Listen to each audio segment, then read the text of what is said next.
कभी की बात है, ऊंचे ऊंचे पहाड़ों और बहती नदियों से घिरे एक भव्य राज्य में एक सुंदर राजकुमारी इसाबेला रहती थी। उसके पास सब कुछ था, एक सुनहरा ताज, शानदार कपड़े और अद्भुत महल। लेकिन एक चीज की कमी थी, वह कभी मुस्कुराती नहीं थी। राजा अपनी बेटी के इस उदास स्वभाव से बहुत चिंतित थे। उन्होंने उसे खुश करने के लिए हर संभव प्रयास किया।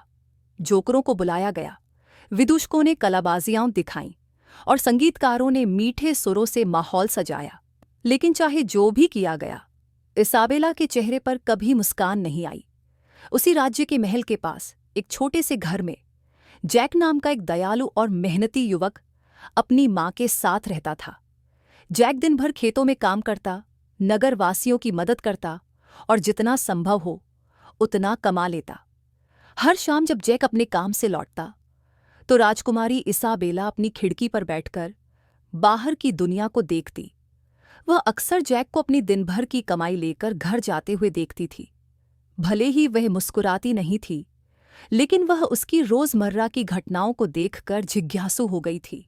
एक दिन जैक को मजदूरी के बदले अंडों की एक टोकरी मिली। उसने उन्हें बड़े ध्यान से उठाया, लेकिन रास्ते में एक पत्थर से ठोकर खाकर गिर पड़ा।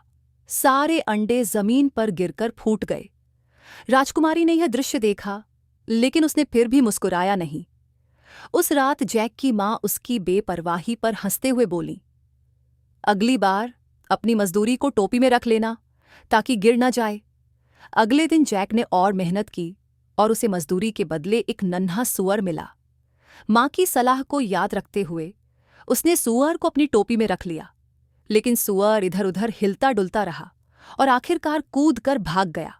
जैक ने उसे पकड़ने की कोशिश की, लेकिन वह बहुत तेज था। राजकुमारी ने यह सब देखा, लेकिन फिर भी उसने मुस्कान नहीं दी। जैक की माँ हंसकर बोली, बेवकूफ लड़के, अगली बार उसे रस्सी से बांध लेना ताकि वह भाग न सके। अगले दिन जैक को मजदूरी में ताज़ी मछलियां मिलीं। माँ की सलाह मानते हुए उसने उन्हें रस्सी से बांध लिया, लेकिन जैसे ही वह घर जा रहा था, भूखी बिल्लियों का एक झुंड मछलियों की महक सूंघकर उसके पीछे पड़ गया। कुछ ही देर में वे सारी मछलियां खा गए। राजकुमारी यह सब देखती रही, लेकिन अब भी वह मुस्कुराई नहीं। जैक की माँ ने सिर हिलाते हुए कहा, अरे जैक, अगली बार इसे अपने सिर पर रख लेना ताकि कोई छीन न सके। अगले दिन जैक ने और भी मेहनत की और उसे मजदूरी में एक पूरी गाय मिली। माँ की सलाह याद रखते हुए उसने गाय को अपने सिर पर उठाने की कोशिश की। वह उसे धक्का देता, खींचता, ऊपर उठाने की कोशिश करता, लेकिन गाय टस से मस नहीं हुई। ऊपर से वह जोर जोर से रंभाने लगी और जैक खुद घास और मिट्टी से लथपथ हो गया। उसी समय राजकुमारी इसाबेला जोर जोर से हंस पड़ी। वह इतनी जोर से हंसी कि उसकी आंखों से आंसू बहने लगे। अपने जीवन में पहली बार वह बिना रुके मुस्कुरा रही थी। उसकी हंसी महल में गूंज उठी और जिसे भी सुनाई दी, उसके चेहरे पर भी खुशी आ गई। राजा खुशी से उछल पड़े, आखिरकार मेरी बेटी मुस्कुराई, उन्होंने उत्साहित होकर कहा। तुरंत ही उन्होंने अपने सैनिकों को भेजकर जैक को महल में बुलवाया। जब जैक महल पहुंचा तो राजा बोले, तुमने वह कर दिखाया जो कोई और नहीं कर सका। तुमने मेरी बेटी को हंसाया, इसके लिए मैं तुम्हें इनाम देना चाहता हूं।